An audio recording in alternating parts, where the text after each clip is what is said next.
What's up, you guys? Justin Peters here. I'm a full-time attorney and Ironman athlete. Today I am talking to you about the importance of getting adequate protein in your diet.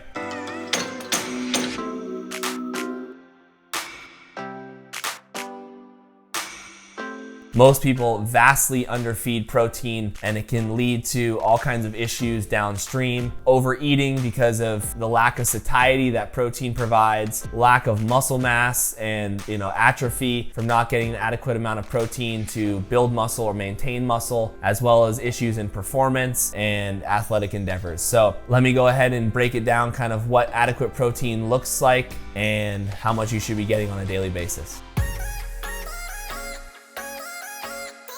So what does getting adequate protein look like? There's a really easy formula for figuring out how many grams of protein you should be getting each day. That's 0.8 to 1.0 times your body weight in grams of protein per day. So for me, that's approximately 200 grams of protein per day at 200 pounds. What does this look like in practice in terms of how you evenly spread out your protein over the course of a day? So all the rage these days is skipping breakfast. That's totally up to you. I don't skip breakfast, but I do have a smaller breakfast. So what I have is typically a high protein fat coffee. So I'll have cacao butter and or pasture raised butter, some MCT oil, and then a couple scoops of prime protein from Equip in my coffee each morning. It's giving me about 50 grams of protein and it tastes delicious. It's also, a big fat bolus, so I'm getting calories. This typically comes after a fasted workout, something easy, and might be a fasted run or cycle or something, or a swim in the morning. Then I come back, I have my protein coffee, which I look super forward to. I'm getting my biggest bolus of protein at lunch. So typically I'll have 5 eggs or 6 eggs or something with a steak or something big, and I'm getting maybe 150 grams of protein or 100 grams of protein in that lunchtime meal. What's great about that is that sets me up for success in the afternoon. I don't have a big crash because getting adequate protein really starves off that mid-afternoon slump. So you're getting your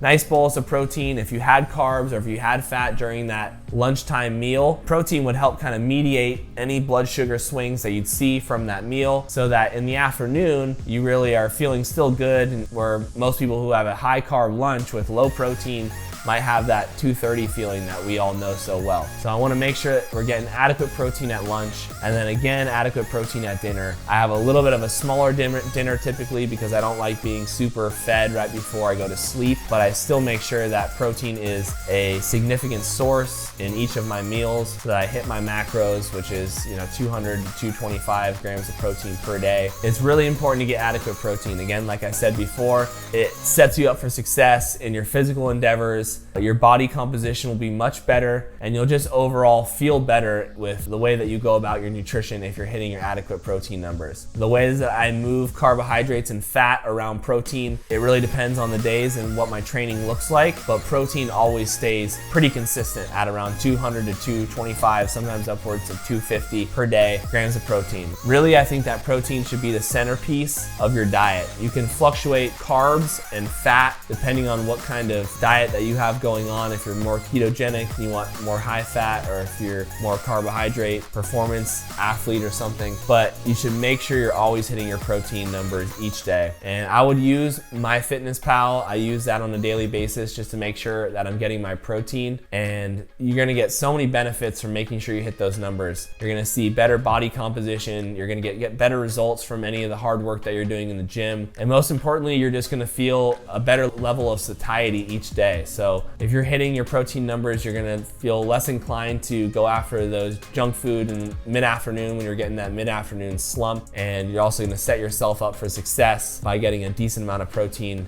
at each meal. So that was the importance of getting adequate protein. Again, I think that it is very important to make sure you're hitting your protein numbers each day. It sets you up for success in that you maintain muscle mass, you can add muscle mass, which is amazing for longevity, and just obviously everyone wants to look good and feel good. So body composition is directly tied to getting adequate protein, and you're gonna have much better satiety, so you won't have these cravings in the afternoon, and you'll look look and just feel better overall. So make sure you're hitting your numbers. I think if you need to put it into a macro calculator, again, I use MyFitnessPal. I think it's great for 1 or 2 weeks to input the nutrition that you're putting in your body so you get an understanding of exactly how much protein you're getting, so that you can have an understanding moving forward about what your meals actually look like, and it will set you up for success in the future. So thanks again for stopping by. Make sure you're getting adequate protein, and if you have any questions, leave them in the comments below. Take care, you guys.